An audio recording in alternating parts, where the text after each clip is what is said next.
सड़क किनारे एक गरीब किसान अपनी बूढ़ी माँ के साथ सब्जियां बेच रहा था। माँ बेटे दोनों के चेहरे पर थकान थी, मगर मेहनत की चमक भी थी। तभी अचानक पुलिस की जीप रुकती है। जीप से उतरता है चौकी इंचार्ज राजवीर सिंह।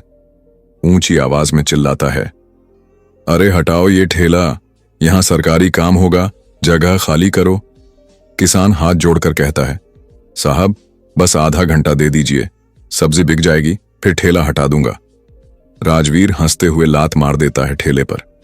सब्जियां मिट्टी में बिखर जाती हैं। बूढ़ी मां हाथ जोड़कर रोती है, साहब ये सब्जी बेचकर ही तो 2 वक्त की रोटी मिलती है, दया करो। राजवीर कहता है, बहुत ड्रामा करती है बुढ़िया, चल हट यहां से, वरना ठेला भी जब्त कर लूंगा। लोग तमाशा देखते रहते हैं, कोई आगे नहीं आता। तभी एक सादा साड़ी पहने औरत भीड़ में खड़ी सब कुछ देख रही होती है।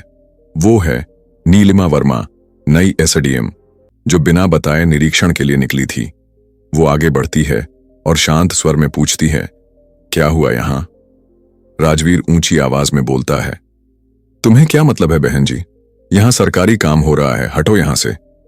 नीलिमा हल्के से मुस्कुराती है और कहती है, सरकारी काम का मतलब जनता का अपमान नहीं होता।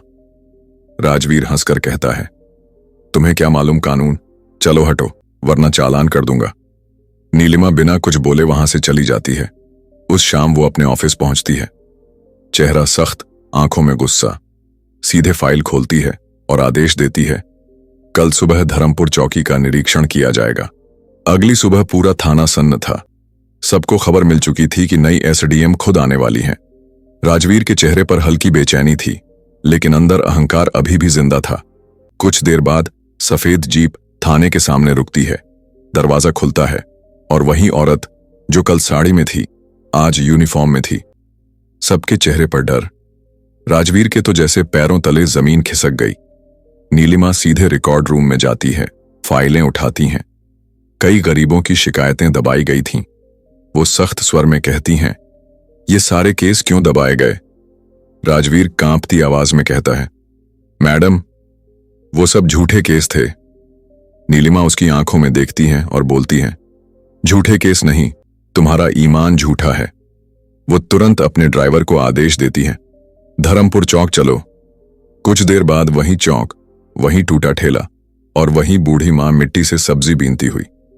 नीलिमा उनके पास जाती हैं, हाथ पकड़ती हैं और कहती हैं, अब डरने की जरूरत नहीं मां जी, अब अन्याय करने वाले सलाखों के पीछे होंगे। मां रोते हुए उनके पैरों में गिरती है, बेटी भगवान ने तुझे भेजा है। दोपहर होते ही नीलिमा पूरे थाने का स्टाफ इकट्ठा कर लेती है। कड़क आवाज में कहती हैं, वर्दी ताकत नहीं, जिम्मेदारी का प्रतीक है। कानून का अर्थ है सेवा, ना कि सत्ता। जो गरीब पर हाथ उठाएगा वो अब यूनिफॉर्म में नहीं रहेगा। फिर आदेश देती है, इंस्पेक्टर राजवीर सिंह को तुरंत सस्पेंड किया जाए। विभागीय जांच शुरू होगी और जिनके साथ अत्याचार हुआ है उन्हें मुआवजा मिलेगा। पूरा थाना खामोश था। किसी की हिम्मत नहीं थी कुछ कहने की। शाम को नीलिमा गांव के पंचायत भवन पहुंचती हैं।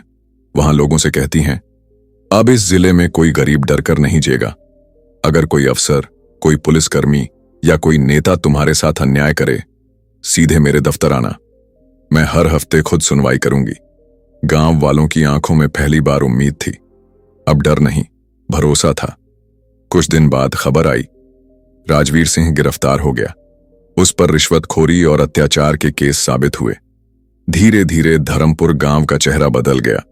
अब गरीबों के ठेले नहीं टूटते थे। पुलिस वर्दी में डर नहीं, भरोसा दिखता था।